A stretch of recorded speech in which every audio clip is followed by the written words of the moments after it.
Welcome back to my channel. In this video we asked to find the derivatives of the function at x is equals to 2 over 3. They asked to find the dy dx of the question. Okay, let's write solution.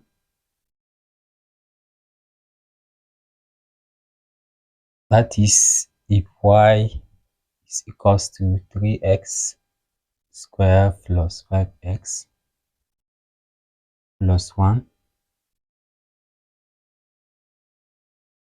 then dy dx is equals to, that is 3, that is the power we multiply this one if you are finding the function. That is, we have 2 times 3, 3x into 2 minus 1 plus, if you differentiate 5x, there will be 5. Differentiate the constant time will be 0. That is here plus 0.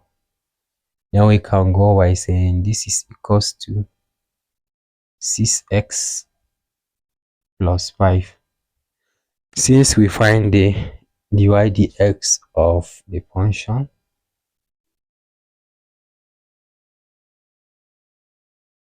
we differentiate the function. They asked to find at x is equals to over 3. Therefore, at x is equals to 2 over 3. Let's substitute. Here we have this is equals to 6 into 2 over 3 plus 5. Then let's say 3 here, 1, 3 here, 2. 2 times 2 here we have this is equals to 4 plus 5. This is equals to 9. That's the answer will be 9. Thanks for watching. Don't forget to like, share, subscribe for our channel for more videos. Bye.